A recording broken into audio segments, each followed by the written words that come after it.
Hello student, ये दो lesson है वेट इन द फॉरेस्ट। इसका सेकंड पार्ट है हिंदी एक्सप्लेनेशन का। अभी तक हमने पढ़ा था कि मार्च 1991 में ईस्ट मेदिनीपुर फॉरेस्ट डिवीज़न जो वेस्ट बंगाल का था, वहाँ पे एक यंग एलिफेंट था, यंग टस्कर था जो इंजर्ड हो गया था। तो वहाँ पे 3 लोगों का ग्रुप SCDE, सुब्रता चौधरी और राइटर या ऑथर खुद, इन 3 लोग का ग्रुप वहाँ पहुँचता है उसका ट्रीटमेंट करने के लिए।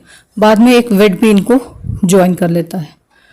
अब वहाँ पहुँचने में पता चलता है कि वो एलिफेंट जो है अपने हर्ड के साथ है। हर्ड मीन्स अपने ग्रुप के साथ है और ग्रुप तेज़ी से चलता है और वो धीरे धीरे चल रहा है क्योंकि उसके पैरों में ज़ख्म है। तो ये चाहते हैं कि किसी तरह से उसका ट्रीटमेंट कर दिया जाए, लेकिन उनको एक डर ये है कि कहीं ऐसा ना हो हर्ड उनके ऊपर अटैक कर दे। फिर वो वहाँ के लोकल लोगों की हेल्प लेते हैं। तो वहाँ के लोकल लोग हेल्प करते हैं और वहाँ पे बहुत ज़्यादा क्रैकर बर्स्ट करते हैं, शोर मचाते हैं, जिससे हर्ड आगे बढ़ जाता है और वो यंग एलिफेंट जो है पीछे रह जाता है। उसके बाद वहाँ पे जब पहुँचते हैं वो लोगों की हेल्प से, तो देखते हैं कि वहाँ पे वो उसके आगे के लेफ्ट लेग में चोट लगी हुई है, उसमें से खून आ रहा है। तब जो सुब्रता होते हैं, जो ट्रैंकुलाइज़र होते हैं, बेहोश करने वाले डॉक्टर होते हैं जो जानवरों को बेहोश करते हैं, वो अपनी डार्ट गन वो गन जिसमें मेडिसिन लगा करके जानवरों को बेहोश किया जाता है, वो उस एलिफेंट को शूट करते हैं। और जैसे ही वो शॉट करते हैं वैसे ही वो जानवर वहाँ पे नीचे गिर जाता है। अब हम स्टार्ट करेंगे पैराग्राफ नंबर 13 से। Suddenly the elephant stop. अब क्योंकि उसे वो गन लगी होती है तो अचानक से वो जानवर, वो हाथी वहाँ पे रुक जाता है। I clutch Subrata by his shoulder and whispered into his ears. मैंने यानी राइटर ने सुब्रता को कस के पकड़ लिया, उसके कंधों को, और धीरे से उसके कान में कहा fire. Up came the dart gun. मैंने कहा फायर करो। जैसे ही मैंने कहा तो उसने गन को शूट किया। The animal winced slightly. Wince means तेजी से आगे चलना। तो जब उसको गन लगी तो वो तेजी से आगे बढ़ा। Pricked by the dart quicken its pace. अब क्योंकि गन उसे लग गई थी तो वो उसने अपनी चाल तेज कर दी। उसको लगा ये कौन सा खतरा अचानक से आ गया है, तो वो दर्द के बावजूद थोड़ा और स्पीड से चलने लगा। We quicken ours accordingly. We quicken ours यानी जब उसने तेजी से कदम बढ़ाए तो हमने भी तेजी से कदम बढ़ाना स्टार्ट कर दिया। In about 5 minutes it's hind legs means behind leg, पीछे के legs, bent under its body. अब क्योंकि बेहोशी वाली दवा का असर स्टार्ट हो गया था तो उसके पीछे के पैर धीरे धीरे झुकने लगे और उसकी बॉडी धीरे धीरे नीचे आने लगी। And then it slowly fell over sideways and lay on its side. और धीरे धीरे वो नीचे की ओर गिर गया और एक तरफ होकर के लेट गया। We approach the animal and closely examined its eyes. हम जानवर के पास गए और गौर से उसकी आंखों को देखा। The breathing was regular. उसकी सांस बिल्कुल नॉर्मल थी। There appear to be no immediate cause for worry. और उसको देखने से ऐसा लग रहा था कि घबराने की कोई बात नहीं थी। The vet confirmed that the body temperature and the pulse rate were normal for an elephant. अब जो वेट था, जो जानवरों का डॉक्टर था, उसने कहा एक हाथी के अकॉर्डिंग उसकी पल्स रेट यानी नब्ज और बॉडी टेम्परेचर बिल्कुल नॉर्मल है। But there was a frightening large abscess around the left knee. Abscess क्या होता है? एक सूजन भरा दाना होता है जिसमें पीला पीला पस भरा होता है। तो उसके पैर के पास एक बहुत बड़ा सा एब्सेस, बहुत बड़ा सा एक जख्म टाइप का है जो उसके बाएं घुटने पे है। The vet got to work. अब वेट ने जल्दी जल्दी अपना काम स्टार्ट किया। A deep cut across the swollen part of the leg brought out a flow of black blood.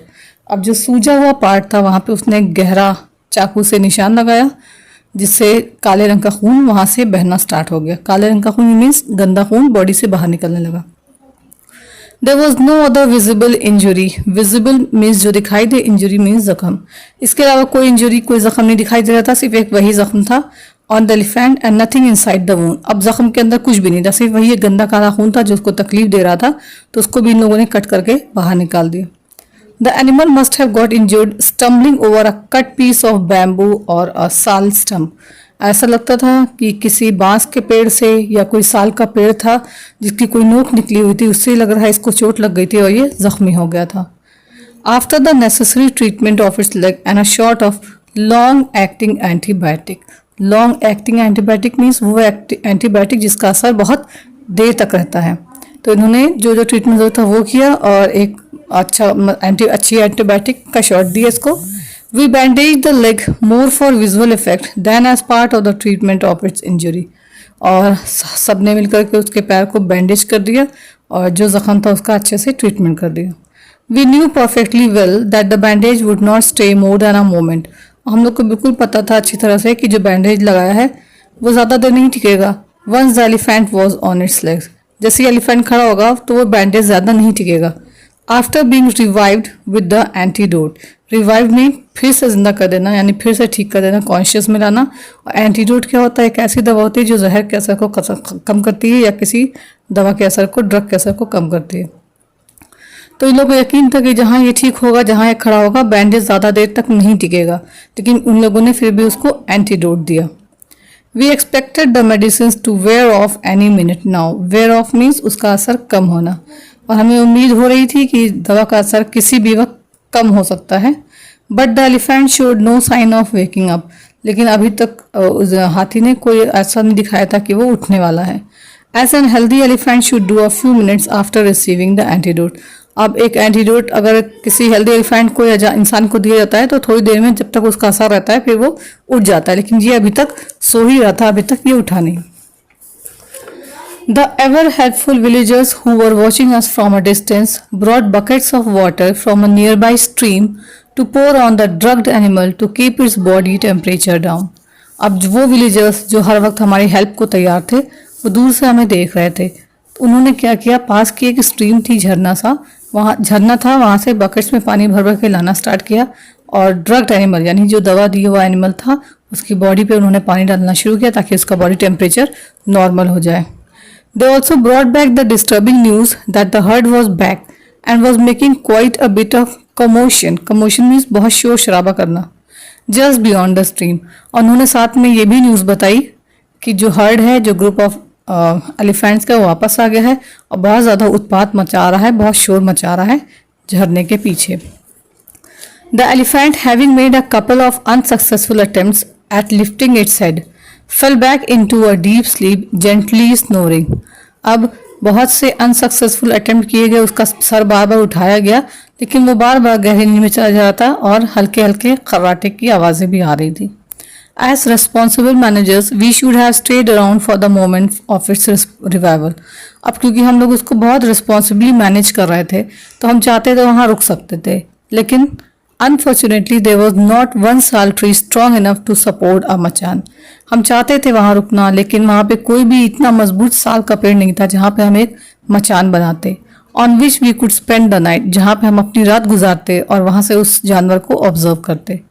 Clearly, it would not be possible to spend the night on the ground with about 50 wild elephants just a couple of 100 meters away, eager to come to the aid of their fallen companion. और ये भी possible नहीं था कि हम ज़मीन पर ही अपनी रात गुजारते, वो भी तब जब वहाँ 50 से ज़्यादा जंगली एलिफेंट थे और वो भी ज़्यादा दूर नहीं, करीब 100 या 200 मीटर की दूरी पर, और वो इतना बेचैन थे कि वो अपने गिरे हुए कंपेनियन को यानी उस इंजर्ड बच्चे को, एलिफेंट के बच्चे को कभी भी लेने आ सकते थे. तो अगर हम वहाँ पे रुक जाते तो ये हमारे लिए ख़तरनाक होता, तो ना चाहते हुए भी हमें वापस जाना पड़ा. The heat and a parched throat, parched में सूखा हुआ, पार्च्ड थ्रोट सूखे गले, forced us to turn back. अब गर्मी इतनी थी, हमारे गले भी सूख रहे थे और ना चाहते हुए हमें वहाँ से जाना पड़ा. रिलेक्टेंटली, रिलेक्टेंटली मीन्स ना चाहते हुए भी. We return to the jeep and went back to the rest house. ना चाहते हुए भी हम जीप के पास वापस गए और अपने रेस्ट हाउस में वापस चले आए. The next day to our relief we found that the elephant had revived during the night and the herd had taken away. दूसरे दिन हमें इत्मीनान हुआ, हमें खबर मिली कि जो एलिफेंट का बच्चा था वो बिल्कुल ठीक हो गया. रिवाइव मीन्स फिर से जीवित हो जाना, फिर से ठीक हो जाना, यानी कि वो रात भर में वो बच्चा ठीक हो गया और हर्ड जो एलिफेंट का ग्रुप था वो आया और उस बच्चे को अपने साथ लेके चला गया.